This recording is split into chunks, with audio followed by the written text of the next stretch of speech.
Pricing is always a hard subject to cover because there are many variables to look at from each Azure service.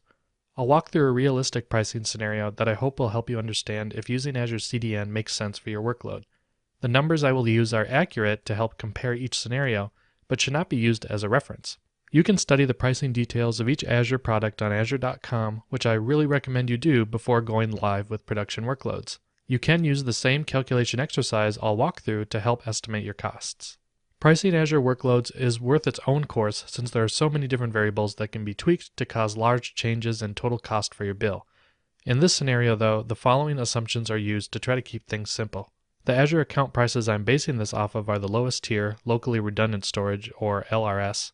This means that your files are replicated within the Azure region, such as Azure East. In this scenario, there are only 10 files stored, amounting to 1.2 megabytes of total storage used. When I talk about data transfer costs, we're going to assume that all of that occurs within Zone 1, which is basically the Americas. The farther out you go, such as Zone 2 or Zone 3, the higher the costs are. When talking about the CDN, we're going to assume that the origin content is cached with a max TTL or time to live, so the CDN only retrieves a file once from blob storage. If the file expires and the CDN has to go back and retrieve the file from the origin, that's going to incur additional costs. The reason I'm enforcing these constraints is because you can safely assume the cost will increase if any of these metrics increase. These metrics are still important for your workload, so you'll have to try and take them into account if doing your own math. Starting without Azure CDN, let's say that we're hosting our static website, contoso.com, on an Azure Blob Storage endpoint URL, and we're going to reload the page 1 million times, or send 1 million users to load the site. This means to load the site, we need to load all 10 hosted files and read them from storage. The two costs that are important here are the cost to keep the data in Azure Storage itself and the cost of each read operation. Here I'm using some rough numbers that again are not a reflection of current pricing, they're just here to help illustrate. If we do the math and calculate the storage costs and the cost to perform 10 million read operations, or 1 million requests times 10 files, we can see this amounts to only about $4 per month.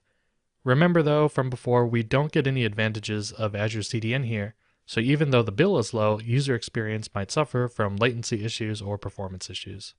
Now let's introduce Azure CDN into our scenario.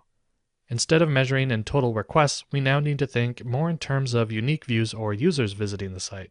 Each time a new user visits the site, they're served content from the CDN. The benefit is that the very first user who visits the site primes the CDN's cache, incurring the initial storage read cost only once. Now if we introduce the CDN transfer cost to our calculations, we can see that the storage read operations reduce from 1 million to only 10, which brings total storage cost to not even 1/100,000th of a cent. From now on, storage will represent less than 1 cent of our total cost and CDN costs will take over. CDN transfer cost is measured in bytes over the wire, so we take the 1.2 megs, convert it to gigabytes, and multiply by the number of users, in this case just 1. This brings us to a grand total of not even 1,000th of a cent. With one user, we can't measure the cost to even a cent, so let's increase the CDN load to 1,000 users.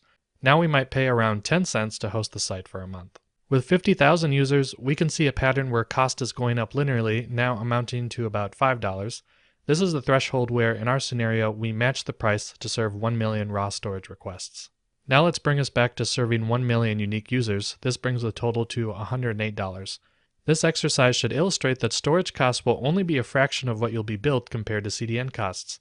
Now if we were to increase the pricing tier of our storage account to zone redundant storage or something higher than that, we'd pay more, but it would still be relatively lower overall. Walking through a scenario like this for your own workload might prove insightful, but once you're using these services, how can you report on these costs? In the next demo, we'll see just how to do that.